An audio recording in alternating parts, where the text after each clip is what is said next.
this opportunity to reiterate that we find it regrettable that certain media outlets have tried to publish unfounded reports alleging military supplies to Ukraine.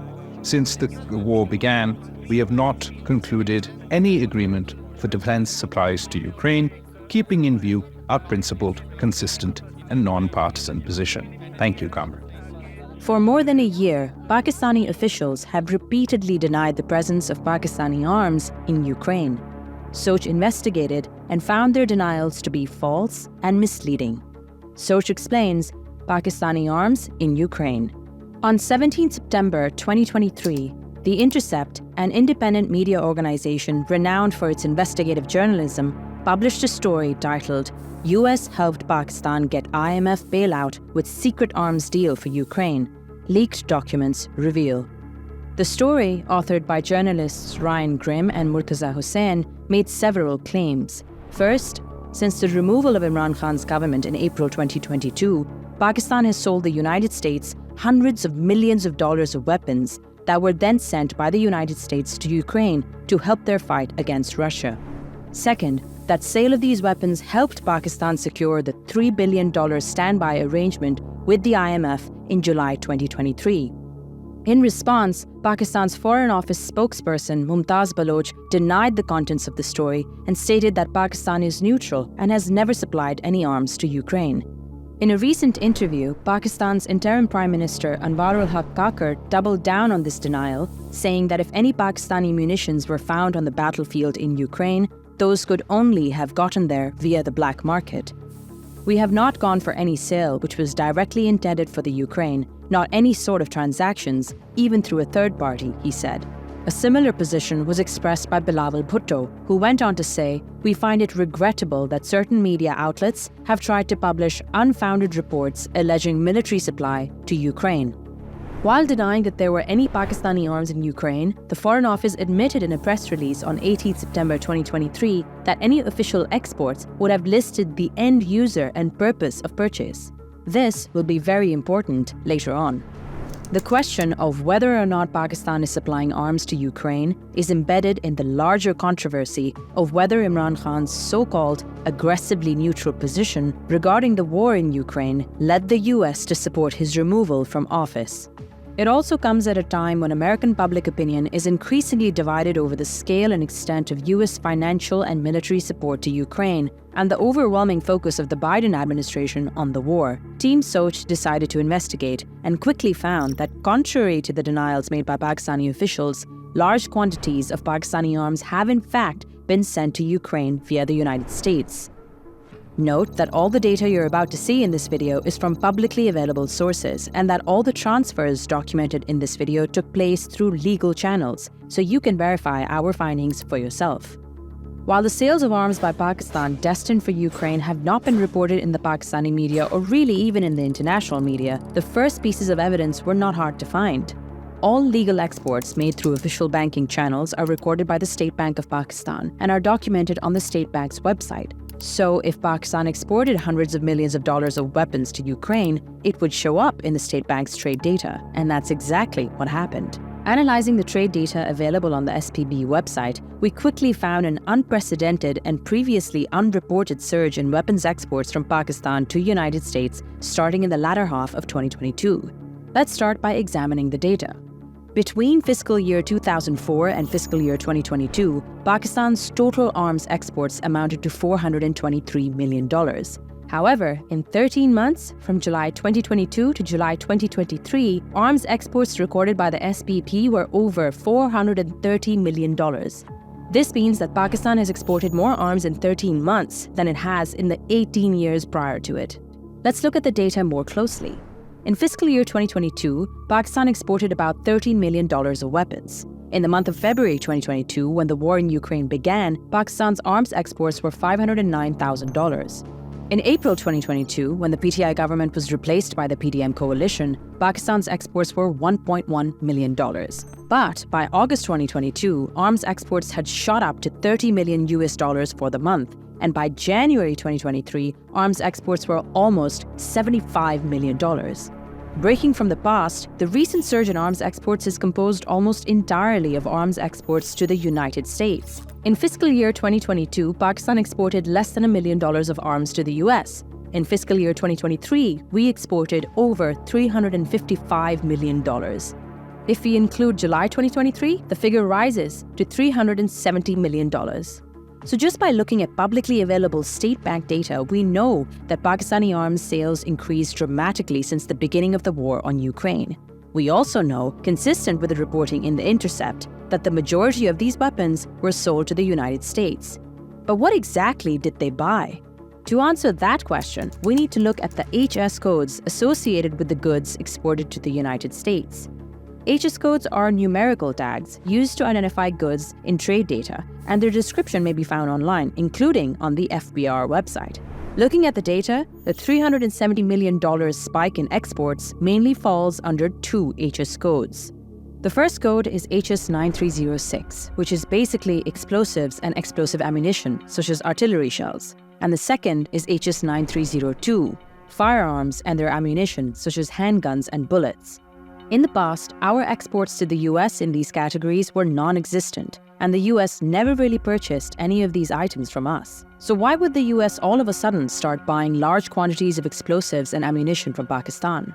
The fact is that the US doesn't need explosives or ammunition from Pakistan for itself. However, according to numerous reports, we do know that items under these HS codes are needed by the Ukrainian army to fight Russia, and we know that these items are being supplied to them by the United States. The war in Ukraine is mostly an artillery-based war. In fact, it involves the largest artillery battles and the largest consumption of artillery rounds since World War II. In June 2022, it was reported in the Washington Post that Russia fired 60,000 artillery shells a day, and Ukrainian forces needed over 6,000 artillery shells a day just to defend themselves against the Russian onslaught. But while Russia has vast stockpiles of munitions dating back to Soviet times, Western arms manufacturers lack the capacity to supply Ukraine with artillery rounds by themselves. The US, for example, only produces 20,000 rounds per month. This supply gap has been one of the major anxieties of the Western alliance supporting Ukraine and has been reported on in the last year. As a result, the United States has turned to various countries to fill the gap in supply. Those countries supply weapons to the US, either directly to the US government or via American military contractors, and then the US sends those arms to Ukraine as part of military aid programs such as the Ukraine Security Assistance Initiative. When it comes to Pakistani weapon sales to the United States, we found evidence of this exact sequence of transactions in publicly available procurement data published by the United States Federal Procurement Data System. Using this database, we can look at information about US government contracts, such as which businesses won the contract, what they sold to the government, for how much, and where it came from, if it was imported from abroad. Looking through this database, we found that two American military contractors sold a total of $364 million worth of 155mm artillery shells to the US government. The country of origin, Pakistan. These contracts were signed by Global Military Products and Northrop Grumman in August 2022. The SPP data also shows arms exports to the US started to increase after August 2022. The United States Undersecretary of Defense published detailed information about which defense contracts are awarded to supply arms to Ukraine on its Office of Acquisition and Sustainment website. Using a press release posted to this website listing contracts awarded under the United States Ukraine Security Assistance Initiative, we conclusively linked these two contracts worth a combined $364 million to the United States Ukraine Security Assistance Initiative. The contract awarded to American private military contractors GMP and Northrop for the procurement of 155mm artillery shells mentioned Pakistan as the country of origin and was signed in August 2022. They are worth a combined total of $364 million. This press release conclusively shows the contracts were awarded to Ukraine and that the arms were always intended to be used in Ukraine because they were purchased under the United States Ukraine Security Assistance Initiative. Let's go step by step. Step 1. SPP data shows that Pakistan exported $230 million worth of armaments under HS code 9306 to the US. Step 2. The contracts we just showed you prove that Pakistani origin 155mm artillery shells, which fall under that HS code, were sold by two private military contractors to the US government. Therefore, it is clear that these contractors purchased the arms or ammunition from Pakistan and sold it to the US government. Moving on to step 3, we found documents proving that these Pakistani origin 155mm artillery shells were purchased by the United States government for sending the ammunition to Ukraine. Through another US government website, usaspending.org, which contains data about contracts awarded by different agencies and the source of funds for those contracts, we learned that these contracts were awarded under a large parent contract for ammunition worth $750 million. A New York Times article about Global Military Products' CEO, Mark Morales, tracing his company's role in various conflicts over the past 2 decades, labeled the same parent contract a vehicle of arming Ukraine. The Intercept article also mentions Global Military Products as the main company involved in supplying Pakistani artillery to the United States for Ukraine. In addition to buying arms from Pakistan, these 2 companies have also purchased similar munitions from countries such as Bosnia, Bulgaria, and Romania.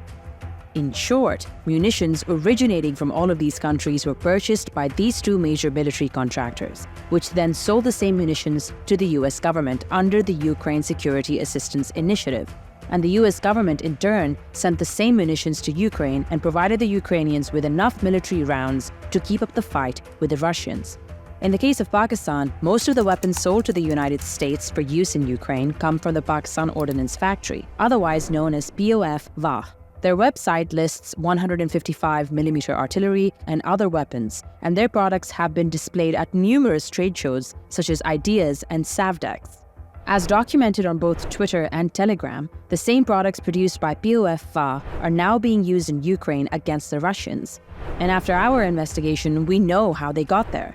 Not through the black market, but by a series of publicly documented legal transactions that, despite official denials, must have been known to all the parties involved.